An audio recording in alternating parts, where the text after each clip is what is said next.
is officially here, up on the hill, and although I am really looking forward to the winter ahead, there is still so much left to be done before the snow falls. However, all these things bring me excitement because I know that cozier days inside lie ahead. Sometimes when I find myself feeling overwhelmed with everything that needs to get done, I ask myself a question that my mother-in-law asked me when Joel and I, my husband, bought this neglected property 3 years ago. And that question is, how do you eat an elephant? And the answer? One bite at a time. Join me as I show you a few things I do to prepare for the winter this week. One of them may surprise you.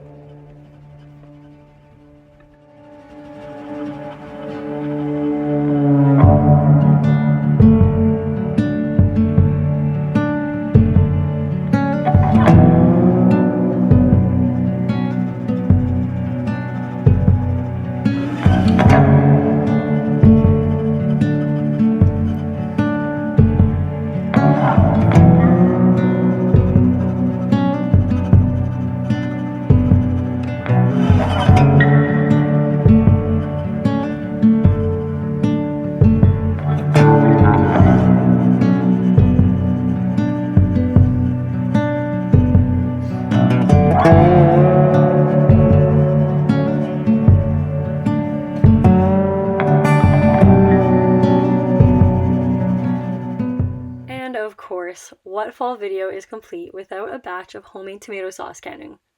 I used to feel inundated with everything that is involved in the canning process. Now I have to look at the entire process one piece at a time, almost as 3 separate projects. So first I'll start with sterilizing my jars and lids, then I'll make the sauce, and then I'll do the canning.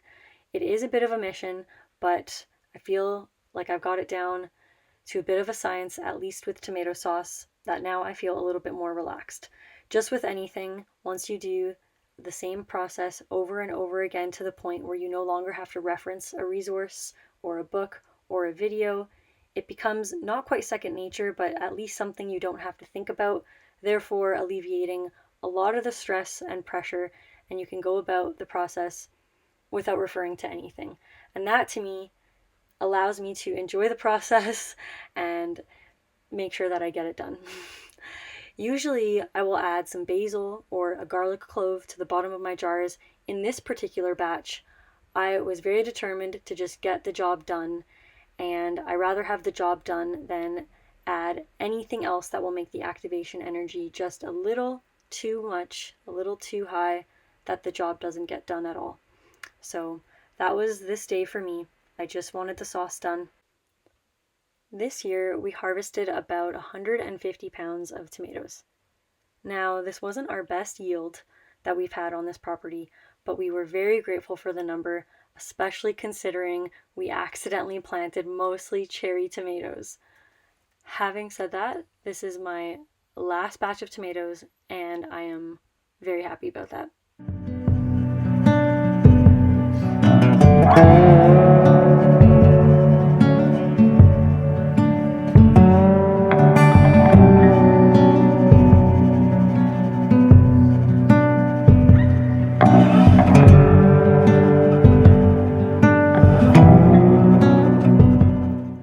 This is my husband Joel.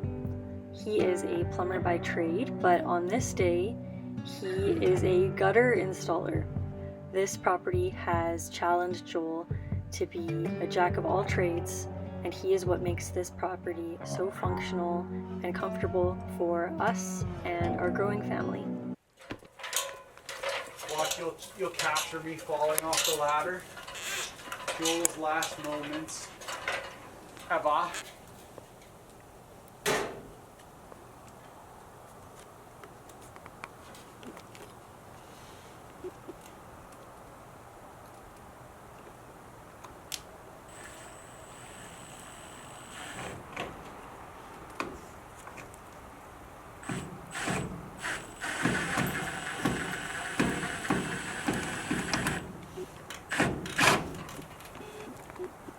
I don't like this shot. Not handling the drill very well, but I'm overextended and I'm scared. I'm overextended and I'm scared. I'm scared!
Having a homestead this steep certainly rewards us with the views, but the amount of usable land on our 3.35 acres is hard to calculate as we have to carve out little sections of usable land. This makes for an endless game of vehicle Tetris, which is what you see here.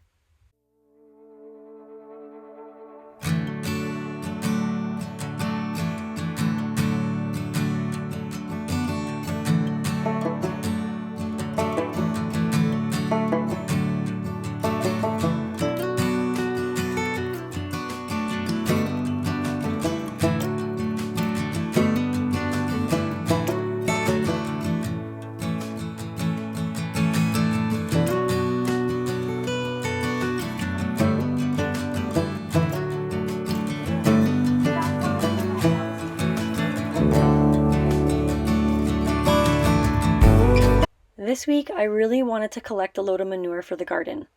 Because we live in the mountains, there's not that much pasture land around us, and so we had to travel to a nearby town, about 40 minutes away, to collect some. This is my friend Vince. He lives in the house below, and he offered to lend me a hand. Vince is always willing to help us in the garden and get his hands dirty alongside us, and we're always willing to accept his help. We are fresh into our composting to have enough that will be ready for next year's garden, and so this option was very welcomed. Don't worry, my dog Muskie over there definitely came along for the ride.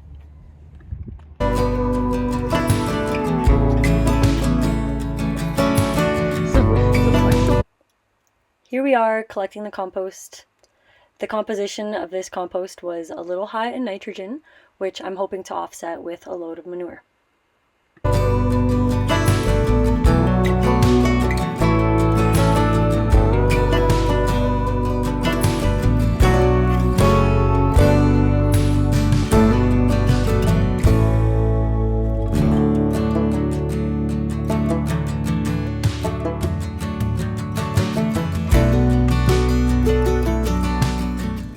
Out in another neighboring valley, also about 40 minutes away, we were able to acquire the manure.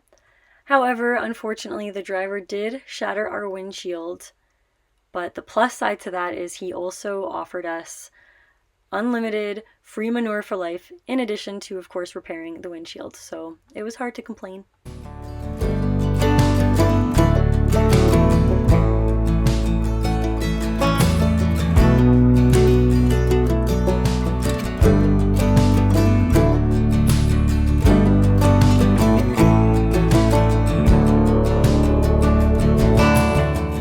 It must be something woven in the fabric of a woman, but it makes me so happy to nourish the soil, just as it makes me happy to care for my plants, and my dog, and my daughter.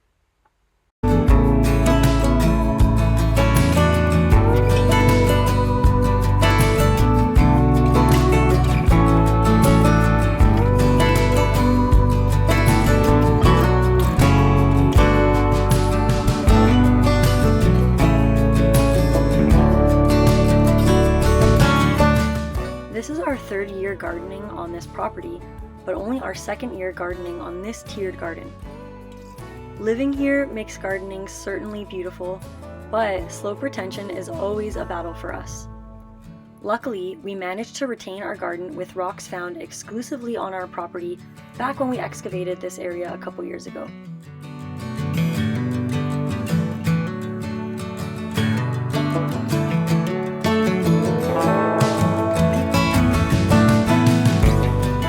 Here I am, finally removing the marigolds, almost the last thing to come out of the garden this year.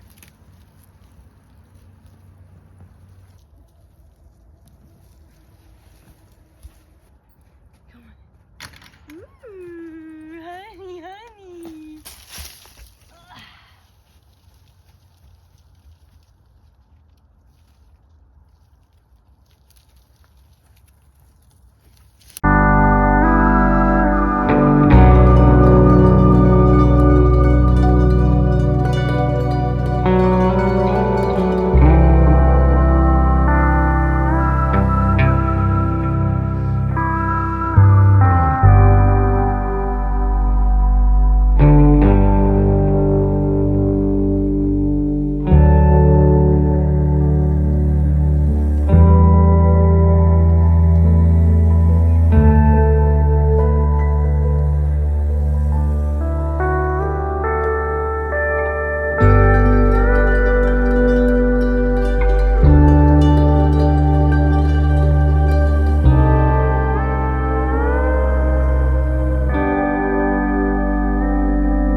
No matter how busy our days may be, we always make sure to prioritize a home-cooked meal together at the end of it. Joel and I rarely cook the same meal twice, but if we do, it's usually a curry of some sort, and on this night, it's a beef curry. Thanks so much for watching, and follow along if you want to learn alongside us and see how we transformed and are transforming this property to be the homestead of our dreams, up here on the hill.